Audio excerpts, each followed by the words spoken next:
Welcome everybody to the meeting of the Perth and Kinross Licensing Committee. I am Councillor Ian Macpherson, Vice Convener of the committee. I'm also joined by other members of the committee. Moina McLaren, the Deputy Clerk and Solicitor to the committee, and Magda Pasternak, the Clerk to the committee.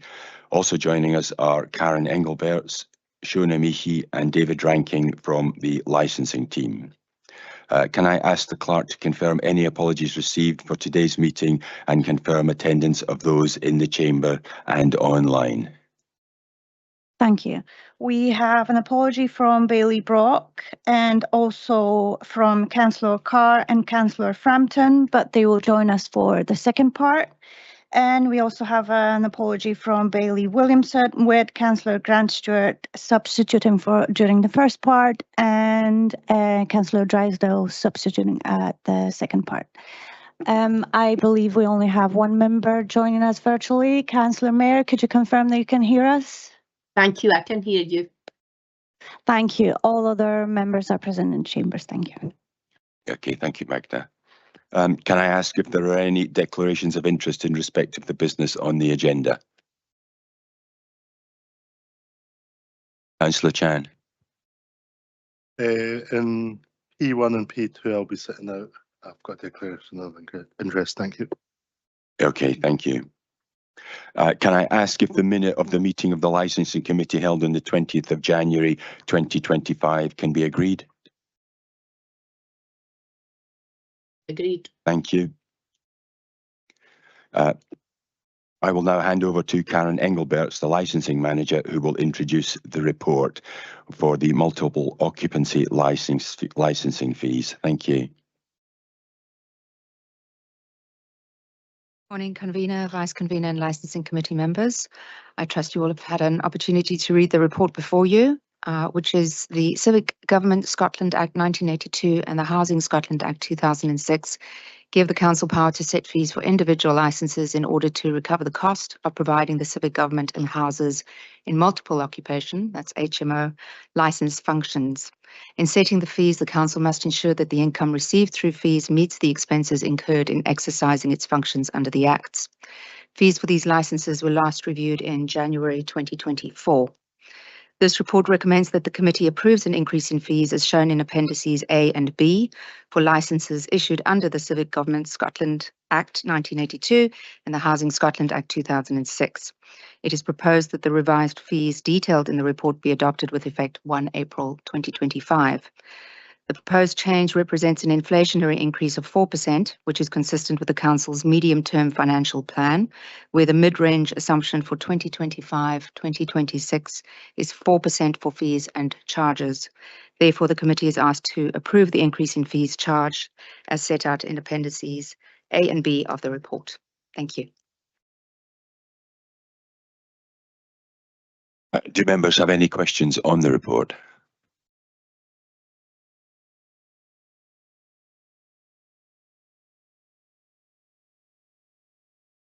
Can I just clarify a point on there, Karen? You did say that the fees for these licenses were last reviewed on January 24. Just if there's any members of the general public listening online, how often are the fees reviewed? Thank you. These fees are typically reviewed every year. Okay, thank you.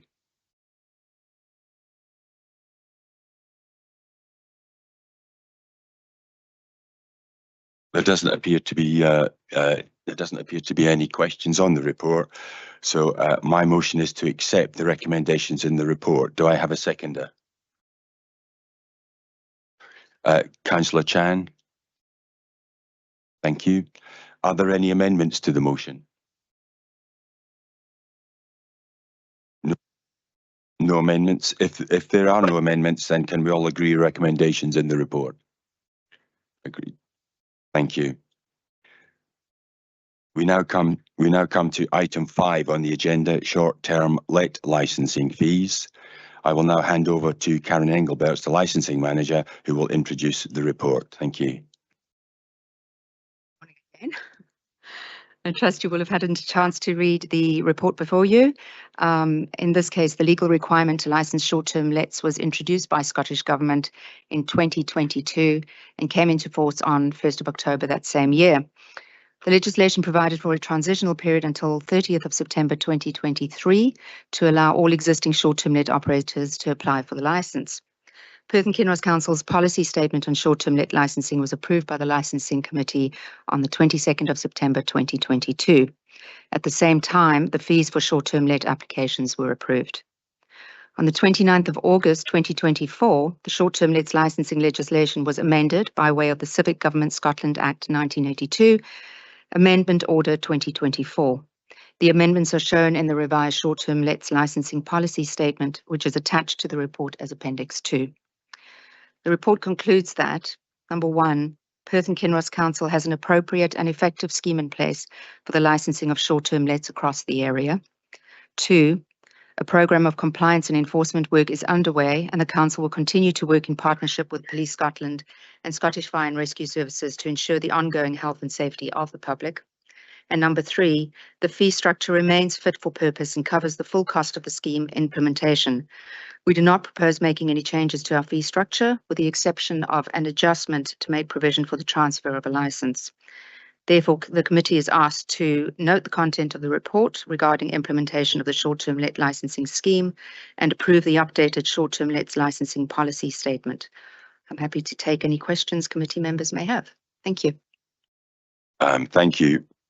Do members have any questions on the report?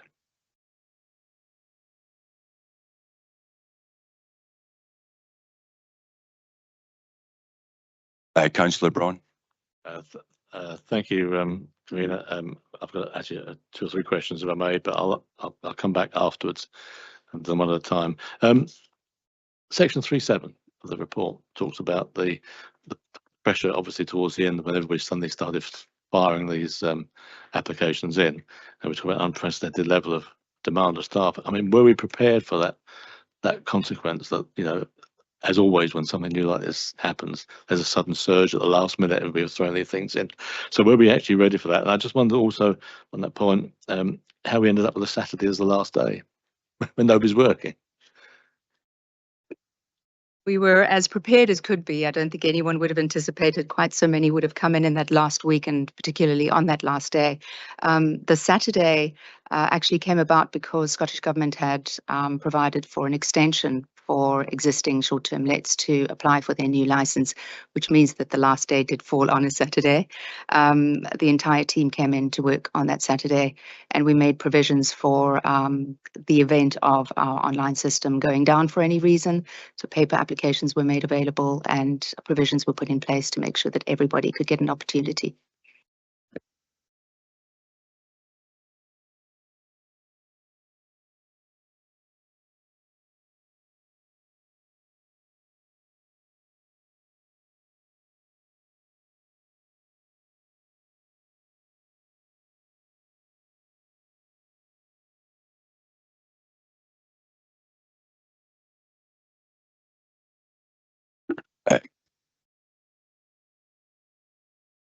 Councillor Chan. Councillor Chan. Thank you, Vice Convener. In the report in 3.5, it lists failure to provide evidence, delays by operators, failure to address safety issues and such like. The list goes on. However, I'm just wondering what percentage falls into these categories. What percentage of applications fall into these categories? Thank you. Wouldn't be able to give you an exact number just off the cuff, but it was significant. We can say that with compliance checks that we're conducting now, out of 60 sampling of 60, I believe the number was 4 that were fully compliant. That does appear in the report a little further on, but yeah, it was a significant amount. So very few applications that were received in absolute perfect order. Thank you. Councillor Keith Allen. Thank you, Convener. At 4 point, so I'm just trying to get all my bits and pieces together here. At 4.4, it talks about further 59 objections or representations were resolved by staff working with members of the public or statutory consultees, etc., etc. That all seems very good, and it's worth praising the staff for that. So well done on that. I'm just concerned a wee bit more about 4.3, the one before, dealing with 108 objections and processing the 44 applications that are required to be considered by the licensing committee was a time-consuming exercise. Surely that was expected and planned for.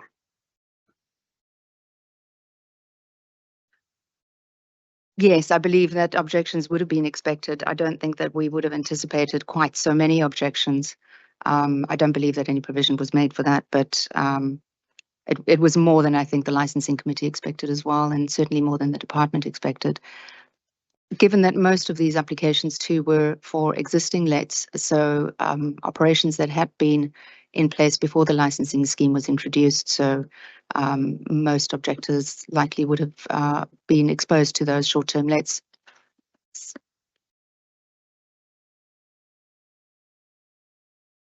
Councillor Harvey. Thanks, Vice Convener. A related question to Councillor Chan's.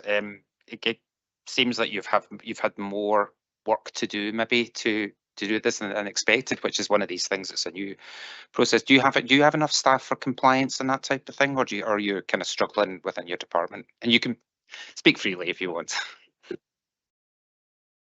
We are a bit short-staffed at the moment. Yes, we are hiring a licensing officer at the moment to fill that post, which was made vacant by me moving into the licensing manager role. Yes, we are moving staff from other departments in anticipation, or we will be moving in anticipation of the renewal period. And we expect that obviously to be every 3 years or so. So when that time comes, we probably will have to revisit where we place staff and whether we need more. Councillor Braun, would you like to ask your second question? Thanks, Convener. Sorry, Karen, it's back at you. But you wish you weren't here today now. This has come back. It's a variation on point 6.4, sorry, which was about economies of scale. Multiple properties on one site was the question. Now, I'm talking about somebody who perhaps has 3 or 4 lodges on one site that they own. My understanding is at the moment we charge an individual license fee for each one of those. But I think we are one of only 3 councils left now that do it that way. Most others charge one fee for the whole site. Is there a reason why we don't do that? I think it comes back to the concept. I think Scottish government guidance says that we do it as one fee, from my understanding. But if you have a bed and breakfast, for example, with 4 or 5 bedrooms, we charge one fee. Why do we do it differently if it's one site lodges? I just wonder why we haven't adopted the same principle as the other 29 councils. The report today is based on policy, and those decisions are reflected in our guidance. So that is something that, if any councillor did have any questions, they could certainly email us or ask us off table. However, what I can say is that when it comes to multiple units on a particular site, each one of those premises needs to be inspected individually. Compliance needs to be checked individually, and enforcement as well. So we believe that it's a fair request that each of those premises are individually licensed. There is an exception for unconventional dwellings, so something like a small tent. If there were 3 or 4 on one site, there is an exception in that case. I do believe that some local authorities are looking at their guidance to see if they should update it to be more in line with our practice, given that they're experiencing the same sort of problems with compliance that we are.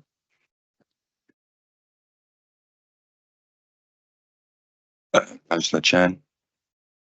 Thank you, Vice Convener. In 6.5, it says officers remain satisfied that the fees are set to the correct level and reflect the amount of work that is required to implement the licensing scheme properly.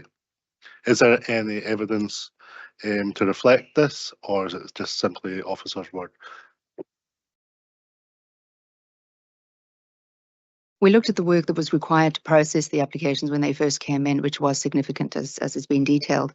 What we couldn't have anticipated was the compliance. And essentially what we're doing is having to rework all of those applications. So out of those 60, 50 odd having to be reworked as if it were a new application, essentially having to redo the checks for safety documents, making sure that the day-to-day managers and owners are still the current day-to-day managers and owners. So, yeah, I believe that's borne out now in practice when we look at compliance. Enforcement, of course, would be another issue altogether, but the officers are deeply involved in compliance as well. Thank you. Councillor Robertson. Yeah, thank you. When we've discussed objections at the committee and listened to objectors, a lot of them raised really serious concerns about the impact a short-term let might have on their community and their quality of life. Has there been evidence come back to you of serious problems with regard to short-term let licenses that we have given in spite of neighbour concerns or objectors' concerns?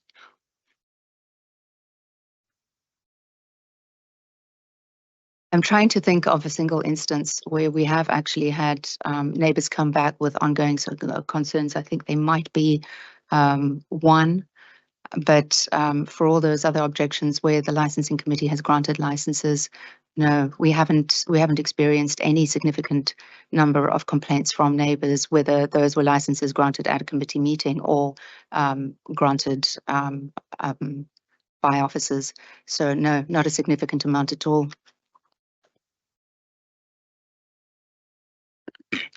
That's really useful to know and encouraging to know. It means that quite often we have introduced conditions to an application to a license. So it shows that these conditions, by and large, are working. So I'm pleased to hear what you've said. Thank you. Councillor Keith Allen. Thank you again. I'm going to section 7.9 of the report, and it says, while consultation with Perth and Kinross Council Planning Department is not mandatory requirement, given there is currently no control area in Perth and Kinross, notification is provided to the Planning Department to assist in their own compliance and enforcement activities. It goes on to say that this has resulted in additional work for licensing staff and also presumably increased activity for the Planning Department. So why do we do it? Because this is a department within the council, if this enables the planning department to conduct their compliance and their enforcement, then I believe it's worth the time. They might be out in the community having to conduct these investigations and see which properties might be short-term lets if we have that information to hand, and it makes their work easier than for the amount of time it takes us to send that along. We have automated that to a large degree, but in the initial stages, it did take a significant amount of time to get that information across.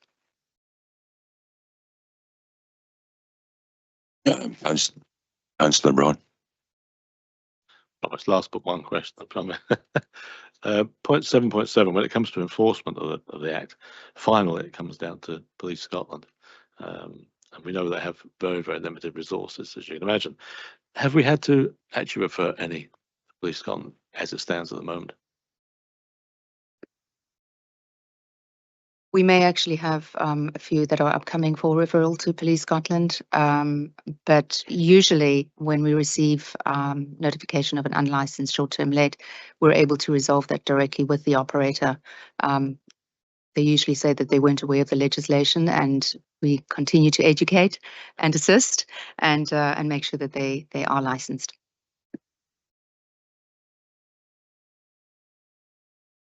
Councillor Chan. Thank you, Vice Convener. 10.1, the link to IVA. I was just wondering when that will be available. Thanks. I believe Magda would be able to answer about the online link for the IVA. Sorry, I'll amend the link right now, so it will be available. Brilliant. Thank you.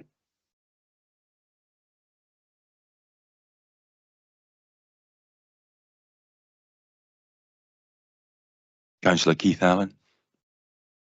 It's a final question for me, Karina, thank you. At 6.2, it talks about the licenses granted in Perth and how we actually use the money to pay for the team. So surely the cost of doing the work is now past. What work is needed to keep the system just ticking over? Thank you. We do still receive short-term let license applications, and of those 1,930 licenses, we do need to ensure compliance. A lot of the safety certificates expire after 1 year. We are taking samplings of those license applications that were granted, and that's detailed further on in the report. The compliance is quite unsatisfactory. So a lot of those 1 year reports have expired. Operators haven't renewed them, and in our estimation, that makes the short-term let unsafe. So that work is ongoing year after year. Councillor Braun. And the last one. Paragraph 3.6, we talk about the conflict of advice and the guidance with many of the applicants. But my belief was that at some stage, and going back to 3.2, the non-statutory guidance from the Scottish Government also seemed to conflict with legislation. So there was a fair amount of confusion there. So would you agree it wasn't all down to the operators or the applicants? Yes, I think that guidance is just that, and there was a fair amount of confusion that operators were viewing guidance in conjunction with the legislation, but not understanding that the guidance is just that, and that it was guidance for local authorities to make their own policy and guidance. So yes, it's I suppose you could say it was equal shares.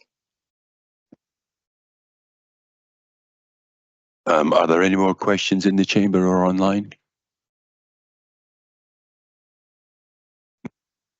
No, I don't see any. In that case, my motion is to accept the recommendations in the report.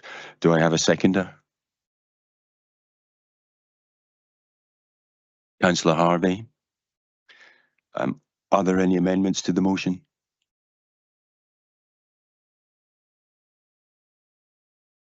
Councillor Braun. Yes, thanks, Convener. We have an amendment. We've already passed it on to Magda. If you could perhaps put it up on the screen, that can be done. Everybody's looking blank. There's an amendment to with regards to multiple properties in one location, one site, and our amendment in essence, although several paragraphs when it comes up, is effectively to follow the line of other councils that it is one license per applicant per site where there are several properties on it, to bring it in line with things such as bed and breakfast. I'm hoping that's going to come up. Unfortunately, that is not part of the report today. That I think that all that you're required to do in terms of this report is either accept it's not one of the recommendations of the report. It's either to accept the recommendations or not. In relation to accept the policy, the amendment to the policy document or not, that is a separate issue. Would it not come under 6.4 when it talks about economies of scale?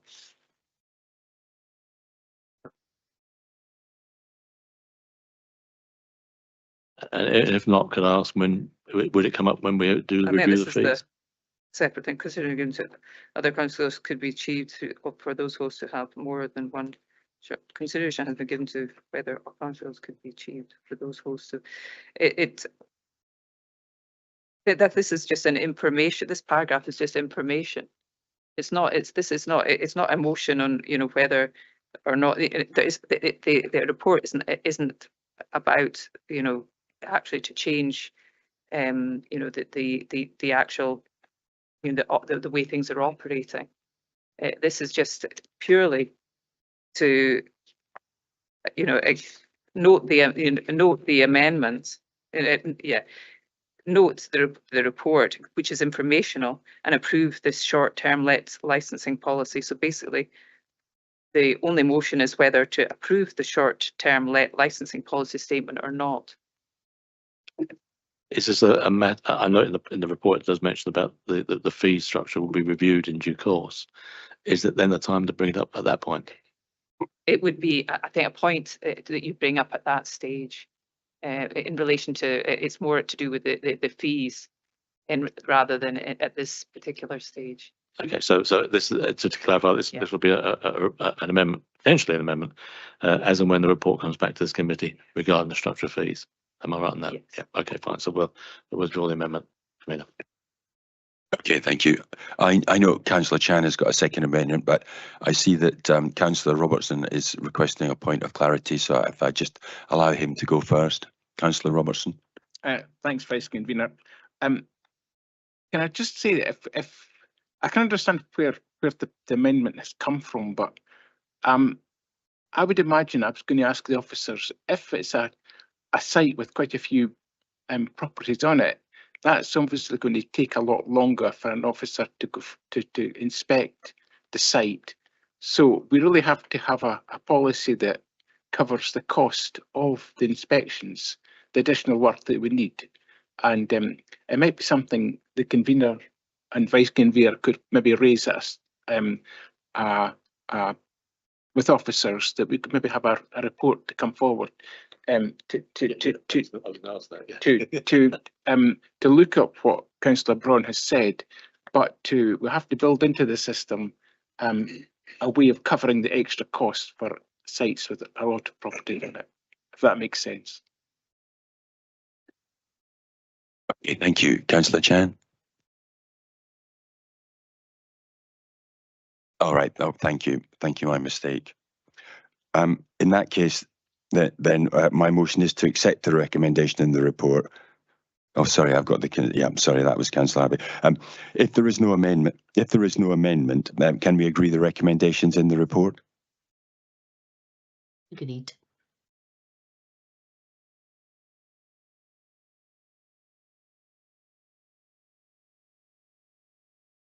Thank you. We now come to item 6. Oh, sorry. Oh, sorry, committee. It's one of those days I'm trying to get over the legacy of this flu. Councillor Keith Allen, a comment. Thank you. Thank you, Convener. It was always my belief that the legislation for short-term licensing, short-term let licensing, was unnecessary. And as things stand, that belief hasn't changed at all. Inevitably, it's a further interference by government on people's lives on the pretext that will make things better, clearly reflecting President Ronald Reagan's statement of the scariest 9 words in the English language. I'm from the government and I'm here to help. Purportedly, it's there to ensure safety for short-term let users, recognise issues raised by neighbours and help local authorities understand what is happening in their area. However, in reality, it's a burden on all involved, a burden on the time of our officers, burden on the time for this committee, a financial and time burden for the property owners, and undoubtedly a financial burden of users as those owners try to recuperate part or all of the additional costs. The paper recognises the importance of tourism in our area, but many of the property owners are small-scale businesses. One of my own constituents offers a bedroom as a bed and breakfast operation. She's told me that the costs involved in getting a licence have come to around £2,000. The licence fee itself, the various tests, the fire assessments, the liability insurance, etc. To make up this sort of outgoing for her is very difficult for what was a small-scale business set up after her daughter left home. None of this was necessary, and we've heard this time and time again. Given the various avenues for comment, not least in the booking of sites themselves, owners will want to represent their properties in the best possible light, ensuring their guests have a great experience and avoid unnecessary interaction with neighbours.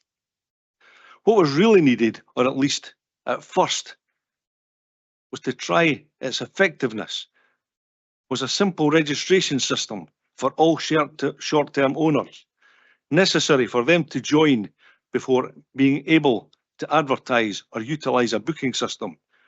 This register to be held by a local authority and backed by a voluntary code of practice. Simple for all. I also have another concern, and that's if we are a licensing authority, but non-compliance must be enforced, not by us, but by Police Scotland, whose resources are already greatly stretched. Is this the right use for those resources? Finally, with all this said, I'd like to recognise the work done by the officers in getting short-term licensing scheme up and running in the timescales put before them by the Scottish Government, who seem to be oblivious to the pressures. Even the amendment in August 2024 gave little time to implement processes. Thank you. Thank you. Members, we now come to item 6 on the agenda, which is the grant of taxi private hire car driver licence X33. Members, this application is page 77 onwards on your document pack. I will now hand over to Moyna McLaren, who will introduce the report and advise on the procedures for the hearing. Thank you.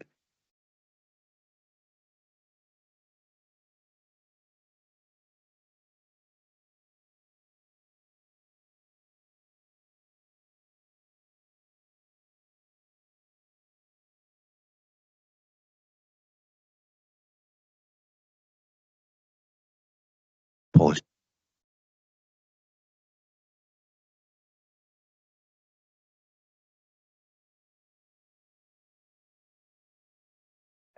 This is an application for a variation of a taxi driver's license. It's specifically in relation to a condition added to the license for operators that the taxi is required to be wheelchair accessible for the duration of the license. The procedure will be that the applicant will you're going to make a presentation about why that you think it's appropriate for the condition to be varied, and then after that the committee can ask questions of the applicant. That's okay.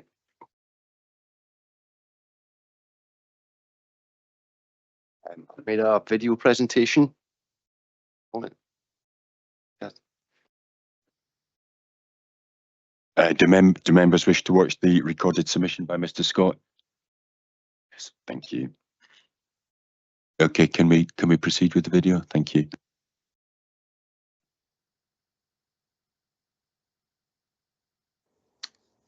Hi, my name's Paul Scott, badge number TD192. I'm here today to ask for your approval for an all-electric taxi service, taxi operators licence for Blairgowrie. I'm making a video submission today because I am dyslexic, so making a written submission would take an awful long time and probably wouldn't be clear. I'm using notes today that have been written by myself, so apologies if I stumble at any point. The reason for my application is obviously the identified issues within the Blairgowrie district. Lack of provision of taxis is an obvious issue at the moment, especially at peak times and weekends, namely school runs and providing taxis for weekend events. Also, the lack of EV choice. That is currently a problem throughout Perthshire, but specifically in places like Blairgowrie, anybody who does choose to have an electric vehicle is currently calling in taxis from Dundee, where they already have electric provision.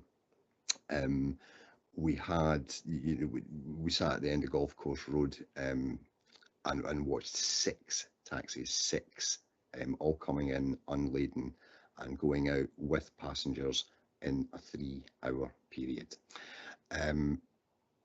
On top of that, the issues for provision in Blairgowrie have been compounded by existing licence holders not being available for booking.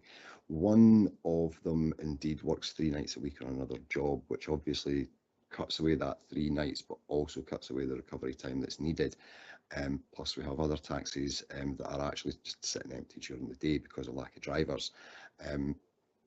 This can go some way to plug in that gap.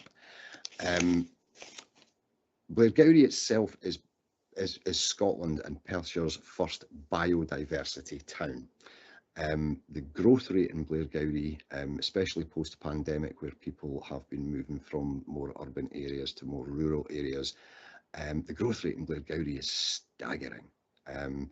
We have a higher growth rate than Mexico, apparently. We have new businesses coming into the town all the time, small businesses and multiples. The multiples seem to be following a sort of Totnes model where they're kept to the edge of the town, such as the new Lidl, the new Costa Coffee or Starbucks, and the Home Bargains at the Westfield. We also have an increase in office space from the likes of Castle Water, and we also have lots of flourishing independent stores within the town centre itself, which is obviously increased the footfall. When you come away from Perth during the day and see the average footfall along, South Street, Scott Street, and when you come to Blairgowrie, and they're empty in Perth, whereas up in Blair the pavements are full, people are still moving about. The increased office space is obviously encouraging families to move here as well. These people are coming to Blairgowrie to work, seeing what a lovely place it is, moving their families, and that in itself is going to increase the demand for public transport going forward. Indeed, this has actually been highlighted in the impact study for Gallowbank, the new development at Gallowbank. We have others coming up at Crockney as well, along in Alyth, and several other domestic ones just along at Elm Drive as well. It's been highlighted within these studies that there is a problem with the provision of public transport, especially at weekends.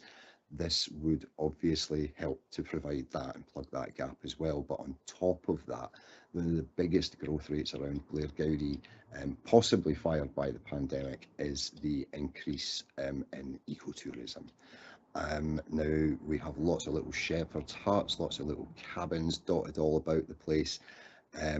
We also have things like Banff Ecotourism, which has taken off incredibly and has a lot of footfall over there as well. But these places are restricted through their choices on public transport. Most of these places are sort of wellness-based businesses, and if you're making your choice whether you're going to come here or not from a distance, and you realise that there's no way of making your final journey to the destination in a carbon neutral way, that could possibly be the difference between booking and not booking. We can offer that choice. We also in the area have what I feel are some very, very, very under-promoted and underutilised tourist attractions and choices that are not being offered to tourists at the moment. Things like wildlife tours, which I'm already doing from Perth, and they're all having to come up to this area. We also have more prehistoric remains around here than they do in Wiltshire. We have the Cleven Dyke being the biggest Neolithic monument in Scotland, and there's not even a brown sign on it.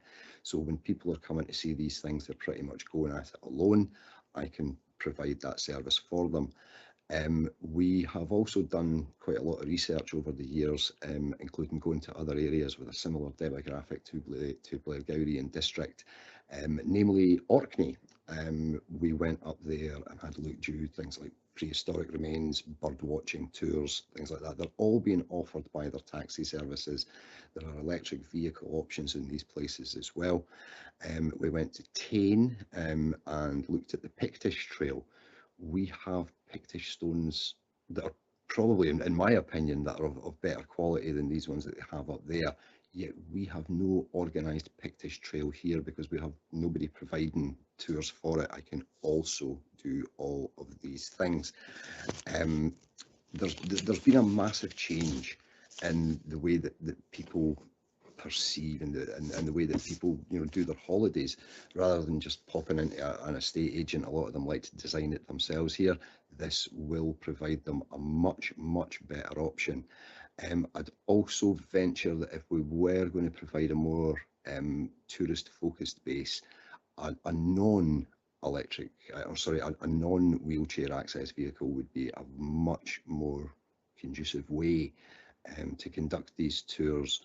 You know, having them in a nice premium car rather than a wheelchair access vehicle is going to enhance those tours without something rattling away at the back.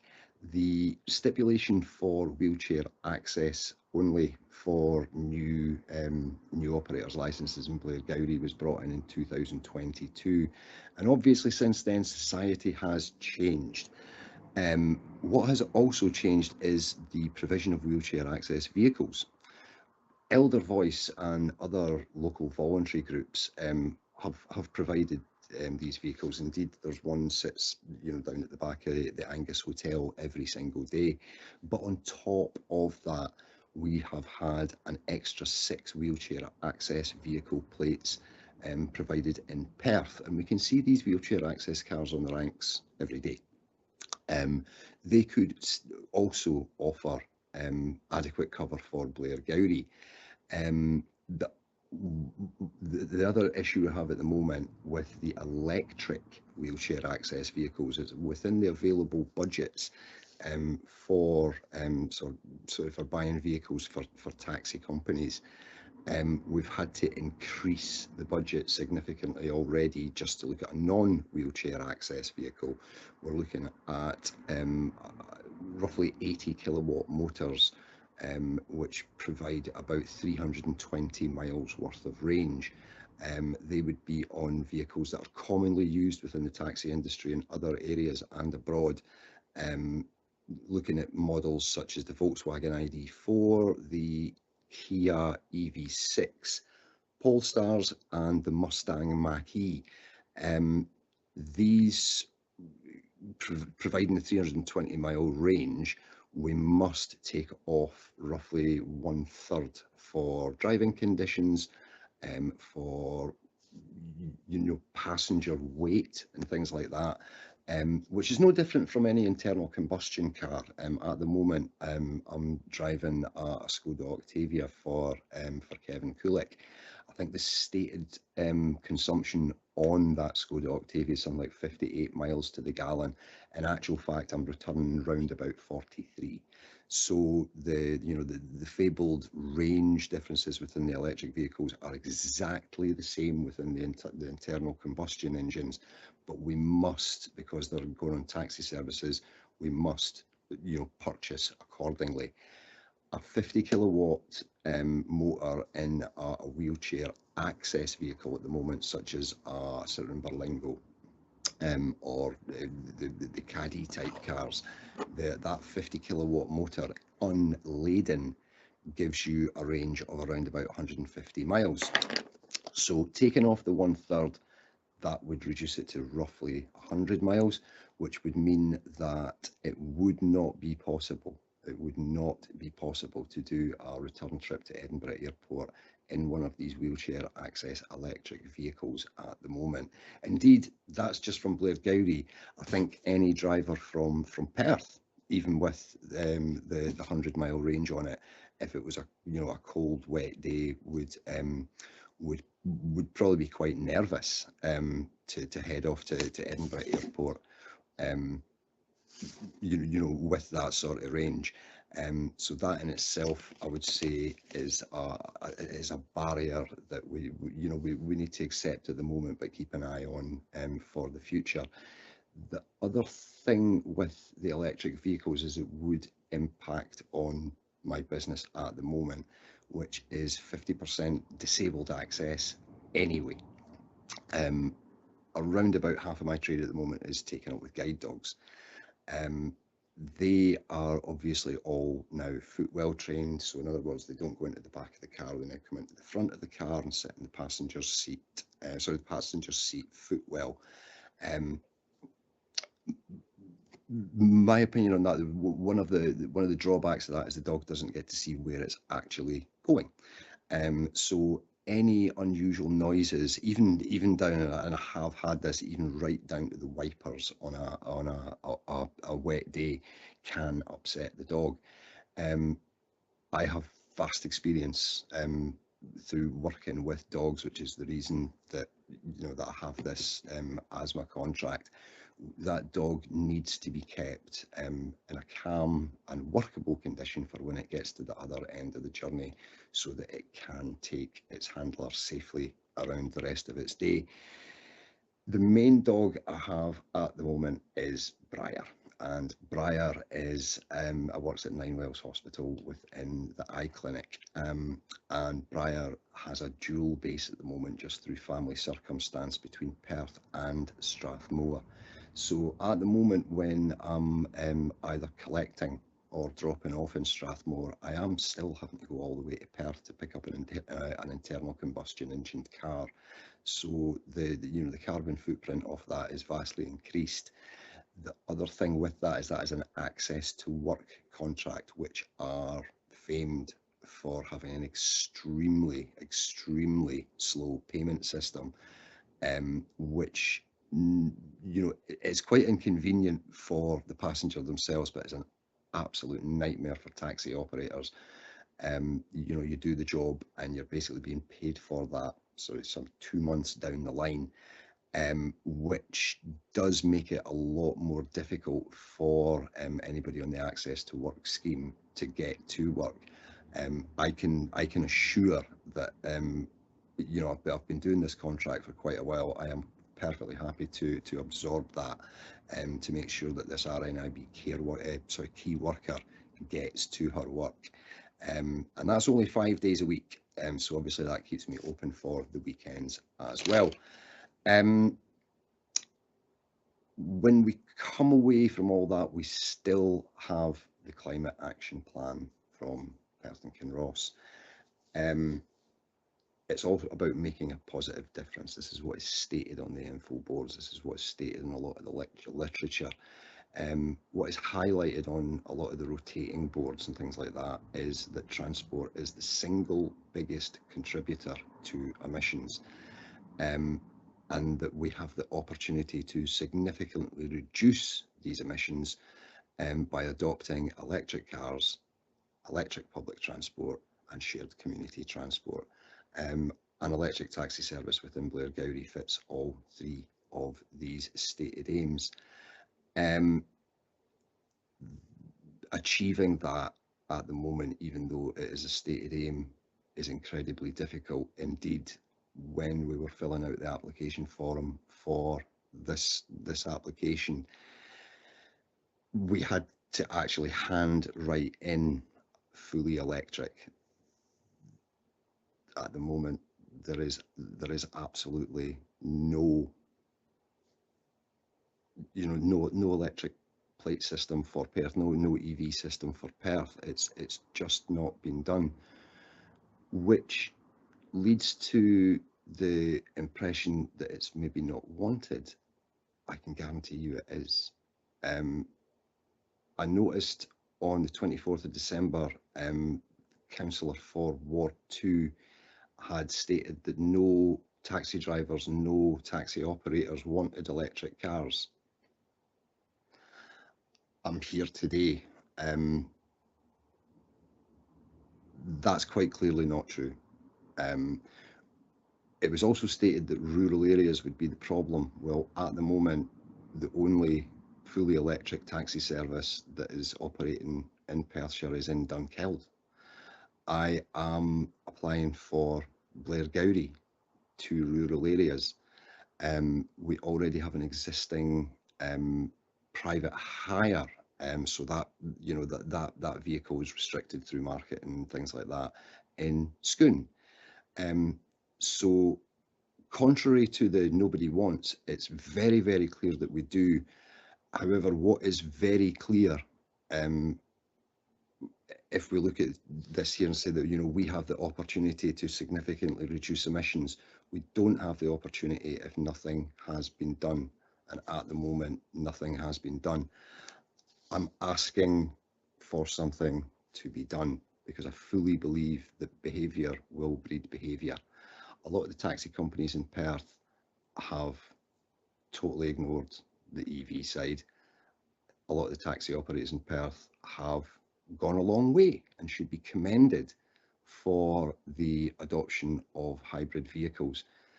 But these hybrid vehicles are a stepping stone to what we actually need to do and where we actually need to be, and at the same time provide the choice for our clients who also want to make a greener choice. Because there's been nothing done by the council, I'm really not surprised that some of the bigger operators have been quite reluctant to make the change.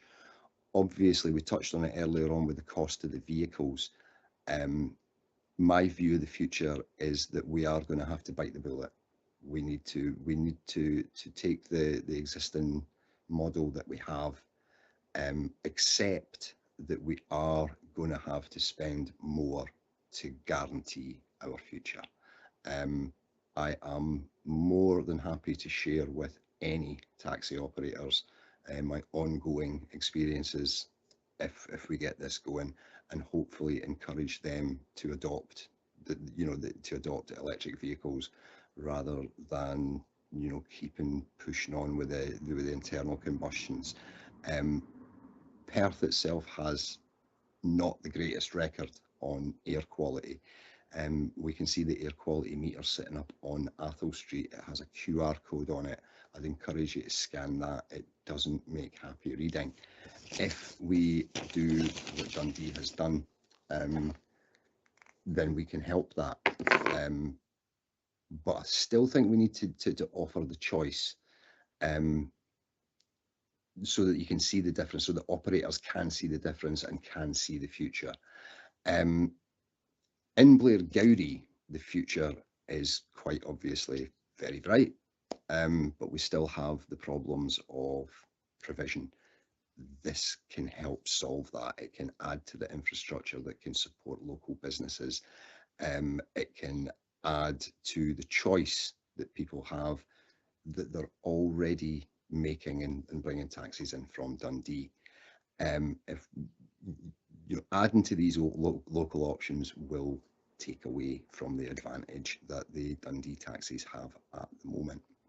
So supporting my application would solve a lot of problems, and as I say, hopefully encourage others, and to actually make the climate action plan start, to make it start here. To learn from the future, we've got to look to the past. So let's look to Joni Mitchell.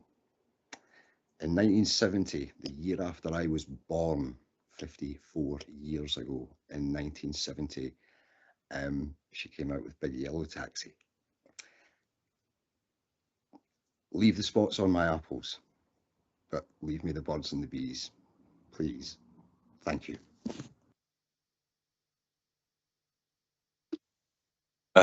Thank you. Do members have any No, sorry. Is that it finished? Yeah. Thank you. Do members have any questions for Mr. Scott?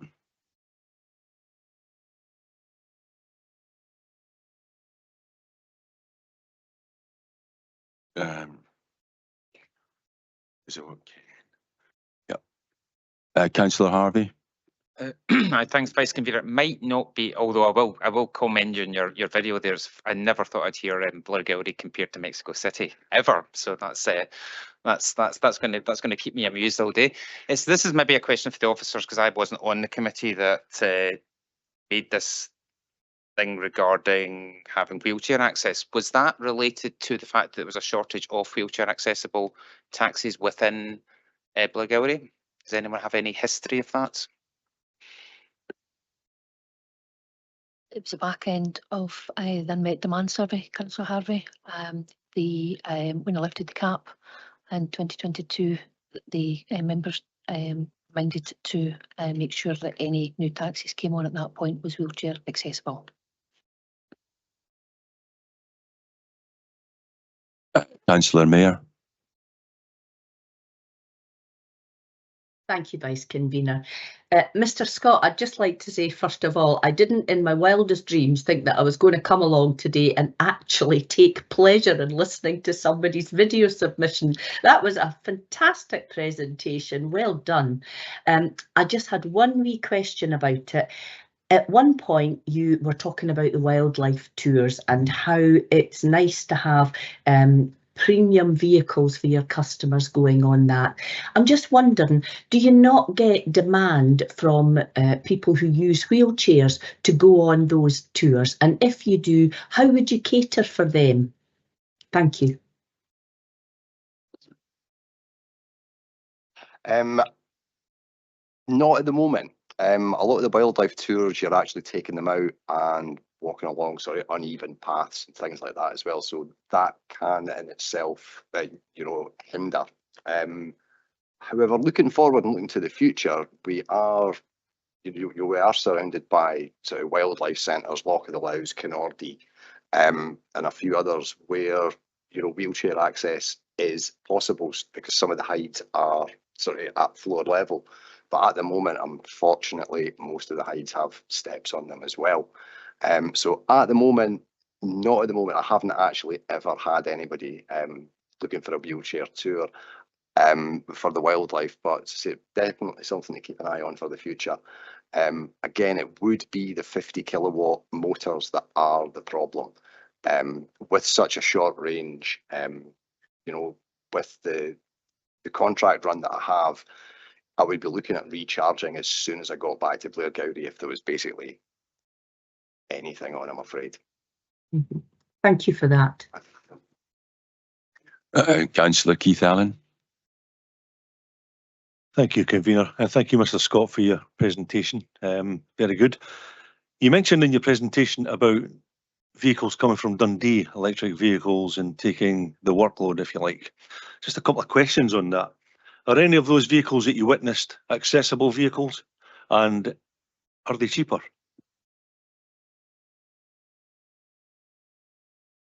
No, didn't notice any of them were accessible vehicles at all. The majority of them were the Nissan Leafs that they've had on for quite a while. And again, with airport runs, they are restricted in the boot, so suitcases as well. I'm not actually sure if Dundee's cheaper than us or not. It would be, just be a standard meter price, and a lot of these runs are coming through platform programs, things like CMAC, Havable, Onward Travel, and you can actually request an EV vehicle or a wheelchair access vehicle at the booking time.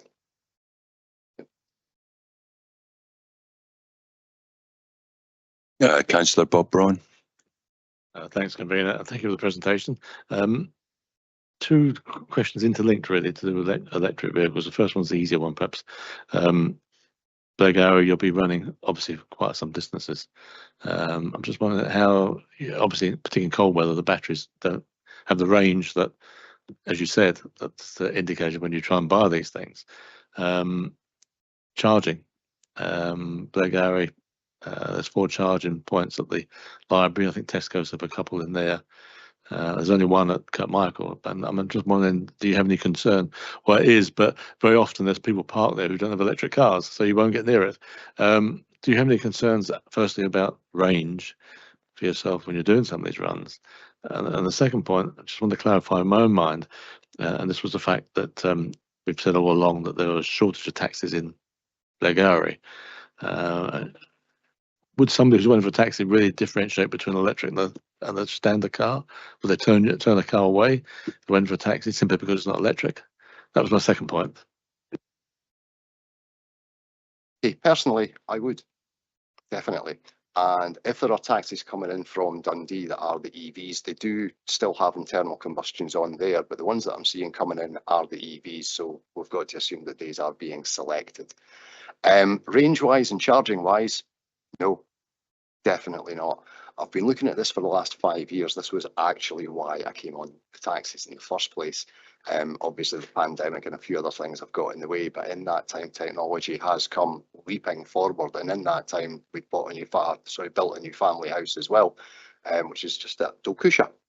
So you can see the range of solar panels that are on the roof and our own charger sitting there as well. We will also be putting a charger into the current property at Cedar Avenue. On top of that, we've got so many chargers popping up around Blairgowrie. They've even got 4 sitting outside Starbucks. So the charging is, and that's just at the moment. Things are going to come forward so many more places that the chargers can go. And at the moment, putting a domestic charger into your own property not only sort of secures your own energy needs, but it reduces the price as well. And again, as we go forward, we can look at putting solar banks in that can actually power vehicles themselves with a battery. Just got on your opinion just for a moment, perhaps slightly off base. We may have all this when hydrogen comes in. So would you switch to hydrogen when it comes? Would you switch to hydrogen vehicle when it comes? At the moment, as far as I'm aware, there's only one hydrogen taxi and that operates in Portree. That's been operating for quite a long time. The problem we have with hydrogen at the moment is the storage. The generation of it is fantastic. I'm sure you'll be aware of what's happening in Edsel. So we're looking at 1 to 4 in Edsel at the moment for that. But again, storage capacity is the problem. Obviously, going forward, any green technology should be embraced and should be used as it comes along. But as I say, at the moment, electric is where the investment is. Councillor Grant Stewart. Thank you, Vice Convener. Mr. Scott, we're here looking at wheelchair access, and we've strayed off into other avenues, and thank you for your passion and knowledge. This was partially in your response to Councillor Mayer, and it's more like a clarification from in my own head. What you're saying is you want to buy a premium electric car with a larger battery, which will obviously put additional costs onto buying a car. And doing a quick, simple online check that there are wheelchair access vehicles available. Are they only available in 50 kilowatt motors, these vehicles? That's about all I can find. If we look through Auto Trader and look within the sort of the budgets without going up to sort of 40, 50 and 60,000 pounds, that's what we're looking at, is sort of a 50 kilowatt motor for those at the moment. The reason that I want to put up a premium vehicle on with that sort of range on it at the moment is that's what I feel that the tipping point is now. And if we're looking forward into the taxi trade for the next couple of years, what we've got is the cars that are sort of brand new now they'll be coming to the secondary market within 2 or 3 years, which is when the vast majority of the taxi offices are going to have a look at them. By the time that these ones come round, they will be affordable for the other ones, just for running around the town and things like that. The more electric taxis that we've got on the go and working efficiently at the moment, the easier that transition is going to be in the future, because the offices can look to us and go, well, if they've done it with those, we can do it with these. But as I say, wheelchair access provision on the electric, I do think is at least a couple of years away at the moment, I'm afraid. So am I right in thinking that the vehicle that you want to purchase will be more than buying a wheel access car when you're talking about a premium vehicle? This is not about the monetary things, it's just about the monetary side of buying a bigger battery would be economically unviable for you as a business person. At the moment, that is the case. I mean, I could buy a 9-10-year-old wheelchair access vehicle with an internal thermal combustion engine on it. I really don't want to do that anymore. I'd like to go electric, just to show that it can be done, and that can filter down through the years. But at the moment, in the same sort of price range because I mean, and the price range is not as high as it was. You can get one of these vehicles for about £22,000. A non-wheelchair access electric vehicle with that range on it. Whereas the budgets when you're looking at taxis for the town would obviously be significantly lower than that. If we look sort of 2-3 years ago, the models that we're looking at, the non-wheelchair access models that we're looking at just now, were about 30-40% more expensive. I can only hope that that's going to come with the wheelchair access in the future as well. The only one that I can see in Perth at the moment is about £49,000. Yes. Councillor Alan Watt. Thank you, Vice Convener. Councillor Stewart's kind of crossed over my question. So just for clarity, I don't see any fully electric disabled access vehicles on the road around here. Is that purely because they're poor on range, or is it just cost factor?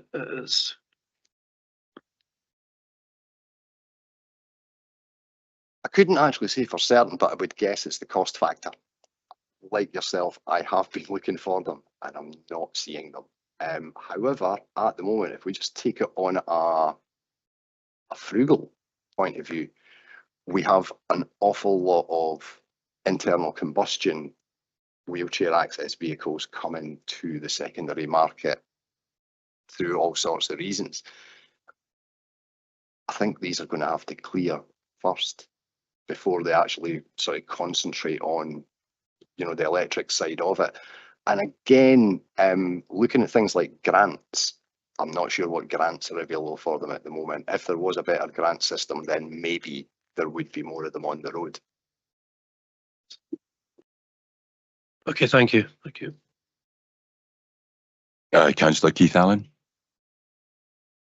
Mr. Scott, I think you actually partially answered my question just with your last comment. There is currently a UK government funding scheme for accessible taxis to the tune of £6,000. I didn't know whether you're aware of that or how that would help or impact on your decision making. Anything's got to be considered, but when we're up round about £40,000 and £50,000, £6,000 is going to be a drop in the ocean when we look at, you know, the lifespan of that vehicle. You're looking at sort of 3-4 years. Yep. That's only taking about £1,500 a year. Plus you've got your original, which is almost double. At the moment, it's not there. It will be, but at the moment, it's not there. That's it. I don't see any more questions in the chat, so can I ask, do members wish to adjourn for discussion? Yeah, okay.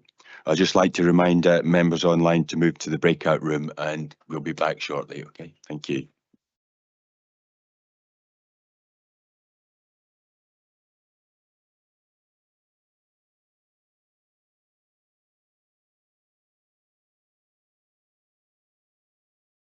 So thank you. Is everybody back and online? That's good.